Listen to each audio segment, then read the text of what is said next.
Esse lugar que a gente está aqui agora, né, que é a antiga hospedaria de imigrantes do Brás, ele foi fundado no final do século XIX, ele foi construído entre 1886 e 1888 para ser uma casa de acolhida para imigrantes internacionais mesmo que estavam vindo para São Paulo.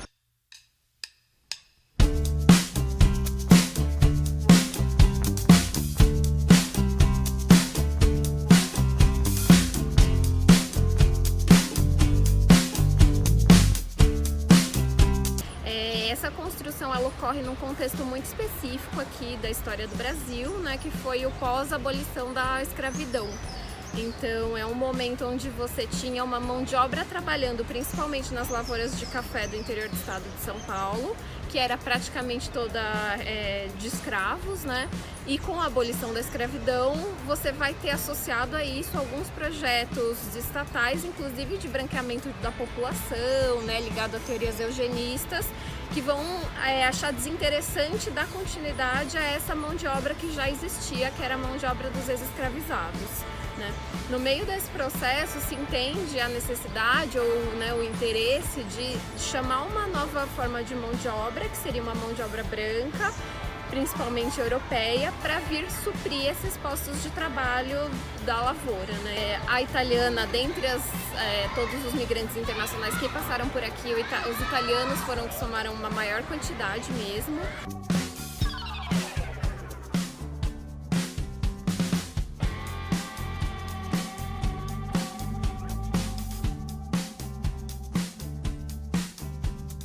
O período de mais intensidade, de maior funcionamento, principalmente em relação à mão de obra estrangeira, foi esse final do 19 e começo do século 20.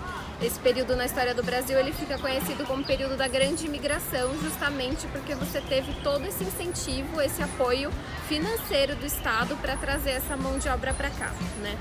Então, o prédio ele funcionava como um complexo, ele era como se fosse uma pequena cidade onde você tinha vários serviços acontecendo, então desde postos policiais, postos de correio, agências de colocação profissional, de trabalho, de colonização de terras, você tinha hospital, você tinha serviços médicos básicos, sanitários, dormitórios, refeitórios, era uma estrutura bem elaborada, né?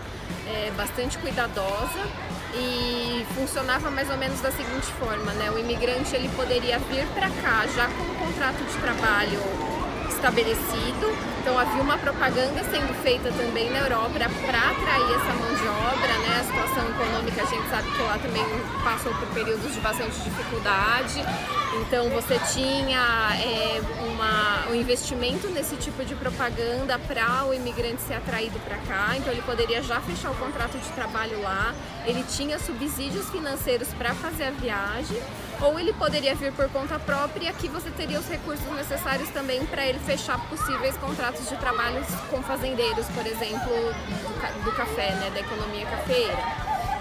Esses imigrantes eles vinham de navio, eles desembarcavam no Porto de Santos, também aqui no litoral do estado de São Paulo.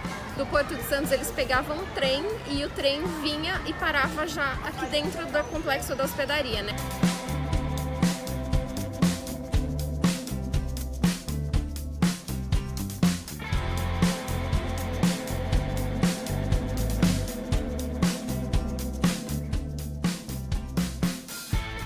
No começo do século XX você vai ter a industrialização entrando com mais força também em São Paulo, e aí os imigrantes eles vão ter um papel importante, né? Os italianos eles vão trabalhar com bastante representatividade na indústria, né? Aqui em São Paulo também. Então eu acho que em termos de integração, como a gente pode falar, acho que no começo talvez tenha sido um pouco mais complicado, você tinha as comunidades um pouco mais separadas, né, com cada um com a sua cultura, mas com o passar do tempo isso foi se mesclando de uma forma mais natural ao restante da sociedade paulistana. No caso específico dos italianos, eu acho que houve uma integração muito forte, né, dos hábitos culturais, sociais, políticos, inclusive italianos na nossa cultura. Muita gente aqui em São Paulo é descendente de italianos, né? Então tem o sobrenome, ou tem um pouco mantém algumas formas da tradição, almoça macarronada no domingo, né? Enfim, mantém alguns hábitos aí. Pela nossa experiência de pesquisa, as primeiras gerações, né, aqueles que de fato eram os italianos, eles fizeram um esforço de integração, então eles não faziam tanto um cultivo da própria cultura como foi feito pelos seus descendentes, né? Então, por exemplo, até na minha própria família, meu avô é filho de italianos, minha avó se ouvia música brasileira, se ouvia samba, e aí você vê de repente as gerações posteriores, né? Os filhos desses italianos que estão tentando retomar, entender o que é a história da família, a história dessa cultura, né, que faz parte dessa genealogia, retomando certos hábitos, tentando entender mais o que é, né, a sociedade italiana, a cultura italiana.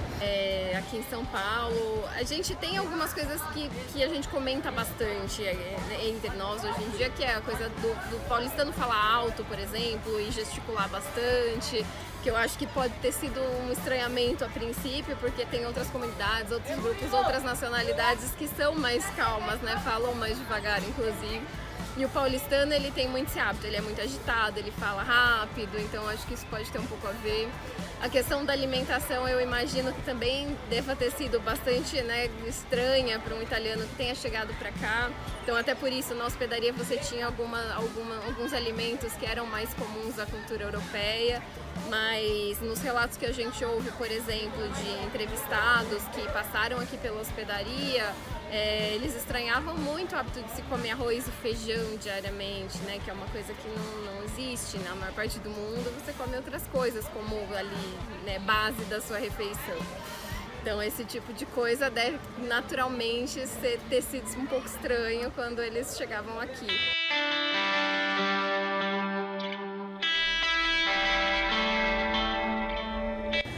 Quando a gente fala de imigração, a gente fala muito sobre cultura, mas não é só cultura, né? Os imigrantes, eles influenciam, obviamente, na maneira de se expressar, na língua, na comida, na dança, na música, mas eles estão, de fato, influenciando nas estruturas mais profundas da nossa sociedade. Hoje em dia, a gente ter esse patrimônio, que é esse edifício, poder estudar, né, pesquisar e comunicar essa história do que foi essa hospedaria, é fundamental, levando em consideração não só, né, o passado, mas também o momento presente que a gente está vivendo.